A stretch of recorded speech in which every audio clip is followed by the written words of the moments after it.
पुराने सियासतदान बिलावल भुट्टो के निशाने पर चेयरमैन पीपल्स पार्टी का बुजुर्ग सियासतदानों को घर बैठने और मुल्क के लिए दुआ करने का मशवरा। चित्राल में जलसे से खिताब करते हुए कहा, एतराज पुराने सियासतदानों पर नहीं 70 साल पुरानी सियासत पर है। पुराने सियासतदान 18वीं तरमीम खत्म करना चाहते हैं। इनका दौर खत्म हो चुका। पीटीएम हुकूमत में इत्तेहादियों की वजह से कामयाब नहीं हो पाए। हमारे इत्तेहादी हुकूमत की बजाय जाती दुश्मनियों पर तवज्जो दे रहे थे। हुकूमत में नून लीग आए या पीटीआई, जो भी आया एक दूसरे के खिलाफ इंतकामी सियासत ही करेगा। खैबर पख्तूनख्वा में जियाला वजीर आला चाहिए।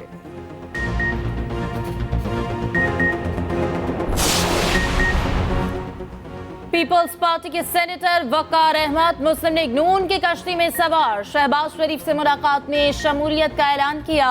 साबिक रुकने पार्लियामेंट मुबीन आलम और मसूद आलम भी नून लीग में शामिल। शहबाज शरीफ ने कहा, नून लीग हमेशा कौम के एतमाद और तवक्कुआत पर पूरा उतरी है। मुआशरे खुद इन्हिसारी के लिए सियासी इस्तेहकाम और कौमी काविश दरकार है। महंगाई से आवाम को निजात दिलाना अव्वलीन चैलेंज है। पाकिस्तान को मुआशी बदहाली से निजात दिलाना कौमी एजेंडा है।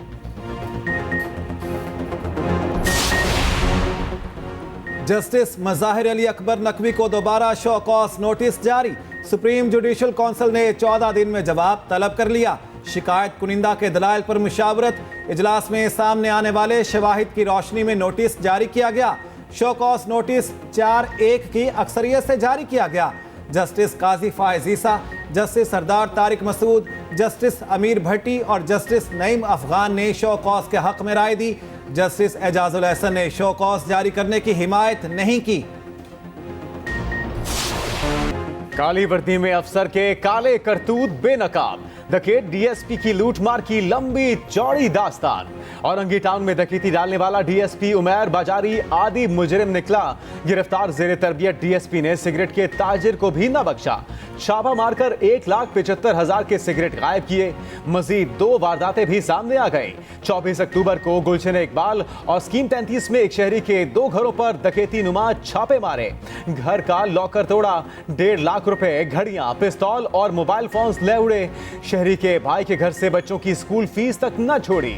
1,25,000 रुपए फीस की रकम लूटी। शहरी को 4 दिन अपने पास हब्से बेजा में रखा। तशद्दुद किया। 50 लाख रिश्वत मांगी। कोई जुर्म ना निकला तो 28 अक्टूबर को शहरी को छोड़ दिया। डीआईजी वेस्ट ने तहकीकात के लिए टीम बना दी। मुलजिम डीएसपी उमैर बाजारी 1 रोजा रिमांड पर पुलिस के हवाले। चेयरमैन पीटीआई और बुशरा बीबी का रास्ता रोकने की मुकम्मल तैयारी। 29 अफराद के नाम ईसीएल में डालने की सिफारिश। वफाकी काबीना की ज़ैली कमेटी का इजलास। नाब ने 190 मिलियन पाउंड स्कैंडल में तमाम अफराद के नाम एग्जिट कंट्रोल लिस्ट में डालने की सिफारिश की। फराग होगी। मुराद सईद, अली अमीन गंडापुर, शेख रशीद समेत दीगर नाम शामिल। सिफारिशात हतमी मंजूरी के लिए वफाकी काबीना को अरसाल की जाएंगी। उधर 190 मिलियन पाउंड केस में चेयरमैन पीटीआई के जिस्मानी रिमांड में 2 दिन की तोसी। साइफर केस में चेयरमैन पीटीआई की दरखास्त जमानत पर विफाक को नोटिस। सुप्रीम कोर्ट ने रिमार्क्स दिए कि कुछ दफात में सजा 2 साल है, कुछ में सजाए मौत और उम्र कैद है। समाअत गैर मुय्यना मुद्दत तक मुलतवी।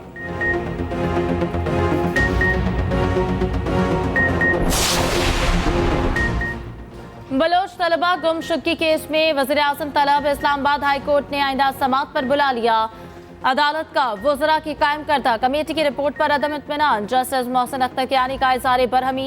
रिपोर्ट की कॉपी वापस कर दी। रिमार्क्स दिए, इस रिपोर्ट पर अदालत के लिए यह शर्म का मकाम है। वज़ीर आज़म और वज़ीर दाखिला का ताल्लुक बलूचिस्तान से है। दोनों को एहसास होना चाहिए ये बलोच तलबा का मामला है। एडिशनल अटॉर्नी जनरल की वज़ीर आज़म और वज़रा को तलब न करने की इस्तदा। जस्टिस मोहसिन अख्तर कियानी ने कहा, इसमें ऐसी कोई बात नहीं, सबने मजाक बनाया है। इससे बढ़कर आवाम की और क्या तौहीन होगी। अदालत ने हिदायत दी, वज़ीर दिफा को कहें अगली समाअत पर पेश हों। वज़ीर दाखिला को कहें वो भी पेश हों। कोई फर्क नहीं पड़ता इनकी पेशी से। ये कोई रॉकेट साइंस नहीं है जिनको बुला रहे हैं। वज़ीर आज़म, वज़ीर दिफा और वज़ीर दाखिला को 29 नवंबर को तलब कर लिया। संगीन गद्दारी केस में लाहौर हाई कोर्ट ने वो रिलीफ दिया जो मांगा ही नहीं गया था। हाई कोर्ट का फैसला दुरुस्त भी हो तो दायरा अख्तियार ना होने पर बरकरार नहीं रह सकता। सुप्रीम कोर्ट के परवेज मुशर्रफ केस में रिमार्क्स। चीफ जस्टिस काजी फायज ईसा ने कहा, मुलजिम सरेंडर ना करे तो भी कार्रवाई चलाई जा सकती है।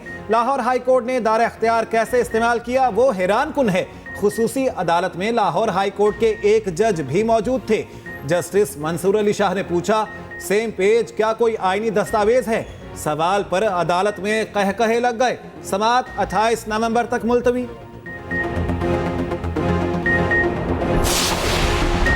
पाकिस्तान में सियासी ओहदे के लिए किसी एक उम्मीदवार की हिमायत नहीं करते, अमेरिका का वाज़ेह मौक़िफ़।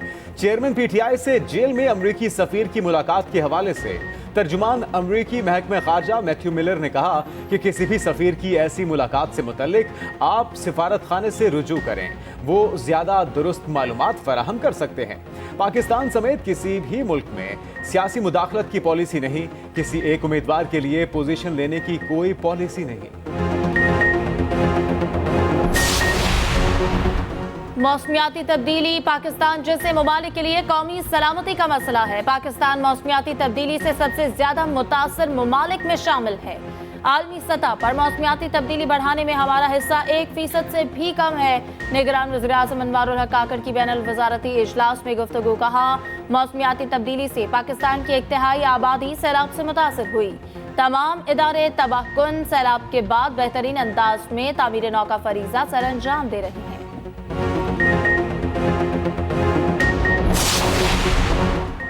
नवाज शरीफ ने ड्राइविंग सीट संभाल ली। मरी में सैर सपाटे मरियम नवाज के साथ गाड़ी में निकले। मरी की सड़कों पर घूमे फिरे। पार्टी ने वीडियो शेयर कर दी। नवाज शरीफ मरियम नवाज को इलाके का बताते रहे, पुरानी यादें भी ताज़ा करते रहे, अवाम को देखकर हाथ भी हिलाते रहे।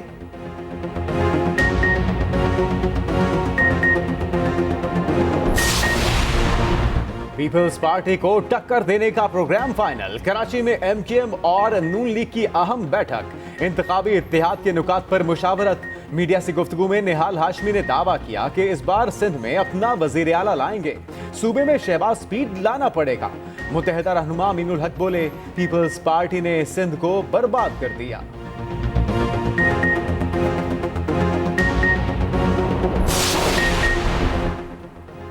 किसने बताया आप वज़ीर आज़म होंगे? आपकी किससे बात हुई? मीनार पाकिस्तान जलसे में तो इलेक्शन की बात तक नहीं हुई। रहनुमा पीपल्स पार्टी शाजी अमरी के वार बिलावल भुट्टो को अवाम का लाडला करार दे दिया। कहा, इलेक्शन से घबराएं मत, अवाम को हक हासिल होना चाहिए, वो किसको वज़ीर आज़म मुंतखब करे। बहुत लाडला हो गया। हम लेवल प्लेइंग फील्ड हर एक के लिए मांगते हैं।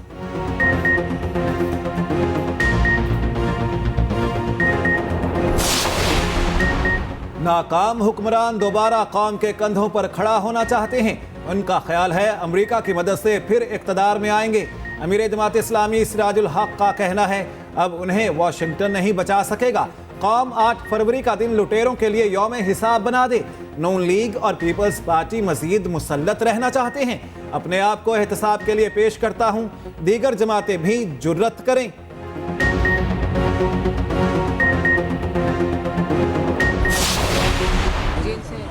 उनको रिहा भी करेंगे या बेल भी एक्सेप्ट होगी। तो इलेक्शन भी ये उन्होंने फैसला किया हुआ कि नहीं निकालना। बिल्कुल नहीं, हम इलेक्शंस में नहीं हिस्सा लेंगे। हम अपने भाई के लिए इलेक्शन कबूल करेंगे। है अभी आपकी मुलाकात हुई है वर्कर से, वर्कर्स क्या कहते हैं? अभी मुलाकात हुई है आपकी? वर्कर्स नहीं है, वो पाकिस्तानी है जिनको जेल में डाला क्योंकि उन्होंने पुरअमन एहतजाज किया। चेयरमैन पीटीआई जेल में रहे या बाहर, वो पार्टी के लीडर हैं। बहन अलीमा खान का कहना है, फैसला किया गया है, चेयरमैन पीटीआई को जेल से नहीं निकालना। चेयरमैन पीटीआई के साइफर केस से बाहर आने की कोई उम्मीद नहीं।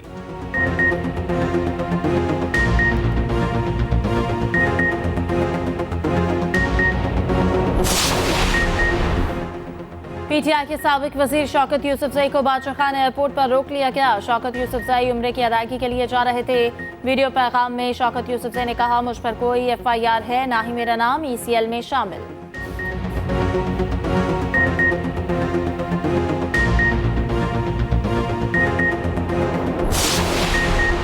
पुलिस का असद उम्र के खिलाफ पार्लियामेंट हमला केस वापस लेने का फैसला। इस्लामाबाद की अदालत में समाअत। पुलिस ने केस वापस लेने का बयान दे दिया। अदालत ने दरखास्त निपटा दी।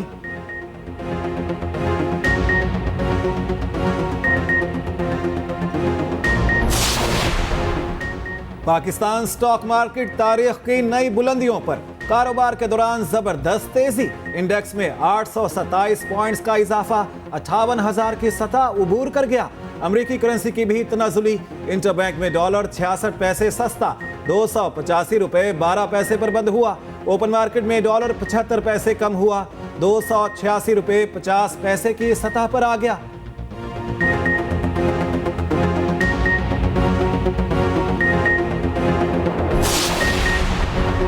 बहरिया टाउन कराची केस में मशरिक बैंक ने सुप्रीम कोर्ट में जवाब जमा करा दिया। नेशनल क्राइम एजेंसी का 2019 में लिखा गया खत भी अदालत में जमा। एनसीए के खत के मुताबिक बरतानिया के जज ने अकाउंट फ्रीजिंग ऑर्डर कलअदम करार दिए। अकाउंट होल्डर ने रकम नेशनल क्राइम एजेंसी के कहने पर नहीं बल्कि खुद से पाकिस्तान भिजवाई। मशरिक बैंक के मुताबिक 190 मिलियन पाउंड की रकम मलिक रियाज के फैमिली मेंबर अकाउंट होल्डर की तहरीरी हिदायत पर पाकिस्तान ट्रांसफर हुई। ये तासुर दुरुस्त नहीं कि रकम पाकिस्तान की हुकूमत को भिजवाई गई। चीफ जस्टिस की सरबराही में सुप्रीम कोर्ट का 3 रुकनी बेंच कल बहरिया टाउन अमल दरामद केस की समाअत करेगा।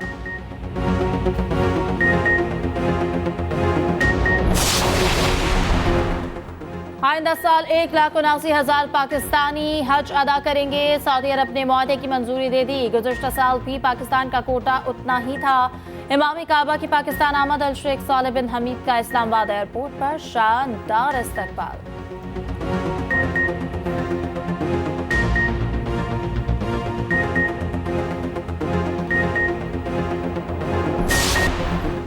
शिमाली कोरिया ने जासूस सैटेलाइट लॉन्च कर दिया।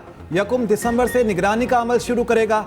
जनूबी कोरिया सख्त बरहम, अमेरिका की भी मजम्मत।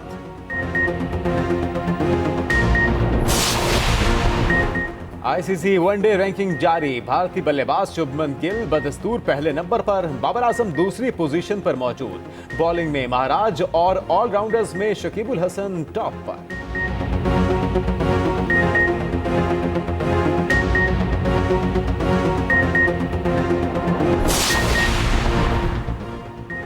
हारिस रऊफ के खिलाफ टेस्ट सीरीज न खेलने पर कोई इंतकामी कार्रवाई नहीं होगी। पाकिस्तान क्रिकेट बोर्ड की यकीन दहानी। कहा, टेस्ट के लिए लड़के तैयार नहीं करेंगे तो हर खिलाड़ी T20 खेलना चाहेगा। इंजमाम के खिलाफ इंक्वायरी से रिजवान का कोई ताल्लुक नहीं।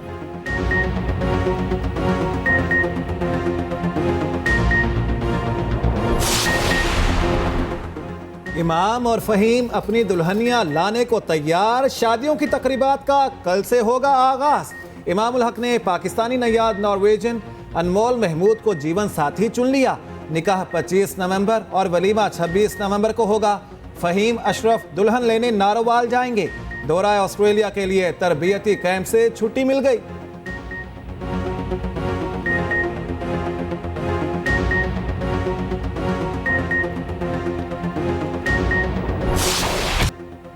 ब्राजील को अपनी पहली बार ब्राजील में शिकस्त का सामना। अर्जेंटाइन ने तारीख रकम कर दी। FIFA world cup qualifier match जंग के मैदान में बदल गया। ब्राजील टीम की पहली बार तमाशाइयों में हाथापाई शुरू हो गई। पुलिस पर तशद्दुद, फैंस पर लाठीचार्ज से काबू पाने की कोशिश करती रही। यूरुग्वे ने बोलिविया को 3 गोल से हरा दिया। पेरू और वेनेजुएला का मैच बराबर।